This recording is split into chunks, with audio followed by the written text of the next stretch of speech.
Romanos 7. Analogía tomada del matrimonio.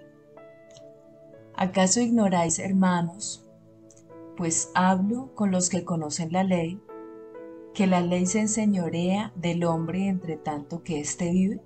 Nota: mientras la ley aún cumple la función de guiarnos para conocer las normas morales divinas, hemos sido liberados de someternos como esclavos a ella por medio de la gracia. Véase 6:14. Versículo 2. Porque la mujer casada está sujeta por la ley al marido mientras éste vive, pero si el marido muere, ella queda libre de la ley del marido. Así que si en vida del marido se uniere a otro varón, será llamada adúltera. Pero si su marido muriere, es libre de esa ley, de tal manera que si se uniere a otro marido, no será adúltera.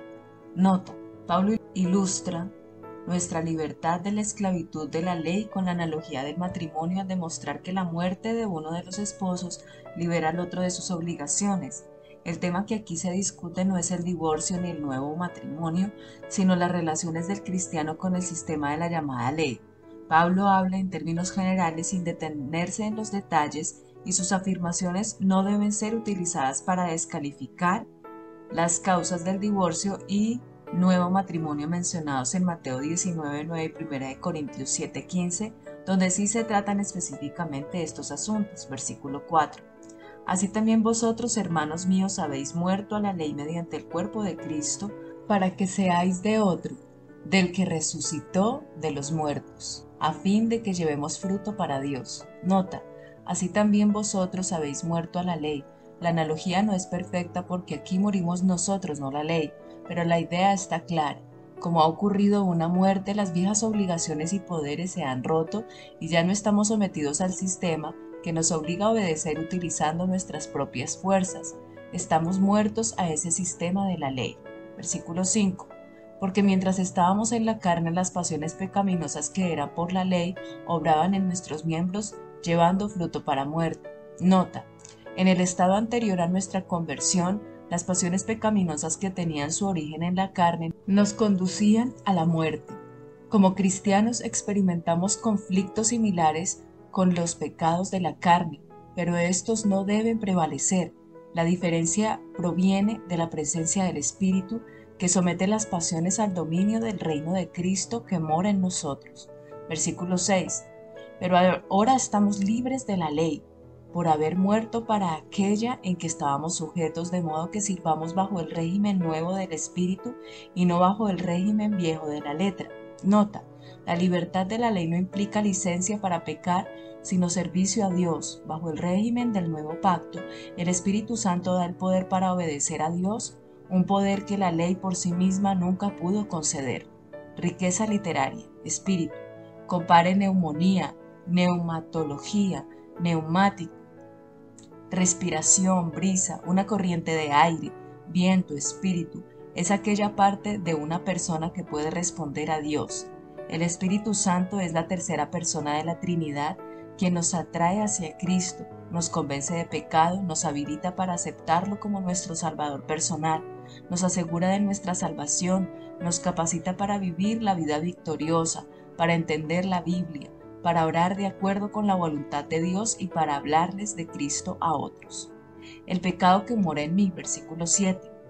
¿Qué diremos pues? ¿La ley es pecado? En ninguna manera. Pero yo no conocí el pecado sino por la ley, porque tampoco conociera la codicia si la ley no dijera no codiciarás. Nota: la declaración de Pablo de que estamos libres de la ley suscita la cuestión de si la ley es pecado. Su reacción es de horror. Inmediatamente comienza a mostrar cómo la ley de Dios es buena, suponiendo que comprendamos su función, que es revelar y enseñar lo que es justo. Incapaz en sí misma de dar frutos de justicia, expone sin embargo la realidad del pecado. Versículo 8. Mas el pecado, tomando ocasión por el mandamiento, produjo en mí toda codicia, porque sin la ley el pecado está muerto. Nota: porque sin la ley el pecado está dormido, pero la ley despierta el deseo de hacer lo que ella prohíbe. Lo mismo le sucede a todo cristiano. Versículo 9. Y yo sin la ley vivía en un tiempo, pero venido el mandamiento, el pecado revivió y yo morí.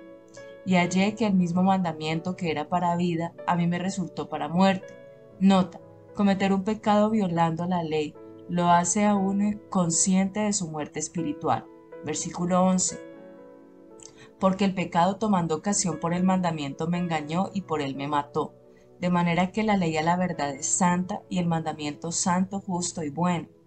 Luego lo que es bueno vino a ser muerte para mí, en ninguna manera, sino que el pecado para mostrarse pecado produjo en mí la muerte por medio de lo que es bueno, a fin de que por el mandamiento el pecado llegase a ser sobremanera pecaminoso. Nota, el pecado, no la ley, debe ser culpado. La ley de Dios que refleja su justicia y principios morales es santa, lo que simplemente no puede por sí misma es hacernos justos. Versículo 14. Porque sabemos que la ley es espiritual, mas yo soy carnal, vendido al pecado. Porque lo que hago no lo entiendo, pues no hago lo que quiero, sino lo que aborrezco, eso hago. Y si lo que no quiero, esto hago, apruebo que la ley es buena, de manera que ya no soy yo quien hace aquello, sino el pecado que mora en mí. Y yo sé que en mí, esto es, en mi carne, no mora el bien, porque el querer el bien está en mí, pero no el hacerlo, porque no hago el bien que quiero, sino el mal que no quiero, eso hago. Y si hago lo que no quiero, ya no lo hago yo, sino el pecado que mora en mí. Así que queriendo yo hacer el bien, hallo esta ley, que el mal está en mí, porque según el hombre interior me deleito en la ley de Dios, pero veo otra ley en mis miembros, que se rebela contra la ley de mi mente, y me lleva cautivo a la ley del pecado que está en mis miembros. Nota, de acuerdo con la interpretación mencionada arriba, aquí Pablo relata su propia experiencia como cristiano para explicar que la ley no puede liberar a quien está luchando contra el pecado. Mientras la ley puede iluminar nuestra conciencia, no es capaz de producir santidad en la vida. El fallo, sin embargo, no está en la ley de Dios que es espiritual, versículo 14, sino en la ley del pecado. La depravación inherente a la naturaleza humana que se rebela contra las leyes de Dios. De acuerdo a esta opinión, Pablo declara que él es carnal, una criatura de la carne, vendido al pecado en la cautividad del pecado. A través de su vida se ha desarrollado un conflicto entre la nueva y la vieja naturaleza, pero existe un camino hacia la victoria. Cristo nos libera para que vivamos bajo el poder del Espíritu Santo. Versículo 24. Miserable de mí, ¿quién me librará de este cuerpo de muerte? Gracias doy a Dios por Jesucristo, Señor nuestro. Así que yo mismo con la mente sirvo a la ley de Dios, mas con la carne a la ley del pecado. Nota final. La ley es santa, pero no nos ayuda a obedecer. En esta sección, Pablo advierte que no se le malinterprete como si dijera que la ley es mala en sí misma. Varias veces enfatiza que es buena, pero al mismo tiempo explica vívidamente la imposibilidad de cumplirla empleando las propias fuerzas. El frecuente uso del pronombre personal yo y mí en los versículos 7 al 25 suscita la pregunta: ¿se está refiriendo Pablo a sí mismo, a sus luchas presentes como cristiano, a los conflictos que entabló como antiguo fariseo, a la gente que sin el auxilio del Espíritu Santo intenta alcanzar la justicia por sus propios esfuerzos? La primera posición le atribuye carácter autobiográfico al pasaje, con un Pablo que comparte sus experiencias tanto de fariseo, versículos 7 al 13, como de cristiano, 14 al 25. En apoyo de este como punto de vista está el hecho de que el uso de los tiempos verbales cambia del pasado al presente en los versículos 14 al 25 y que por lo general utiliza el pronombre personal para referirse a sí mismo. Pero también es verdad que las experiencias de Pablo son representativas de lo vivido por otros. Primero, de aquellos que han buscado la justicia a través de las prácticas legalistas, y después de los cristianos involucrados en la lucha entre la nueva naturaleza en Cristo y la vieja naturaleza aún atada a la carne.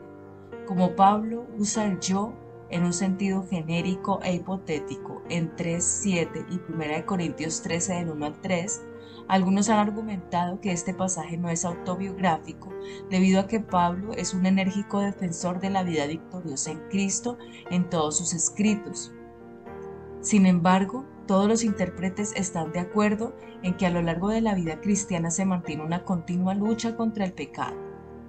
Este cuerpo de muerte, esta expresión es la de una persona que está encadenada, no puede librarse y desespera por lograrlo, pero la angustia da paso a una declaración victoriosa, no porque haya cesado la lucha, sino porque la fuerza humana ha sido sobrepasada por el poder del Espíritu Santo.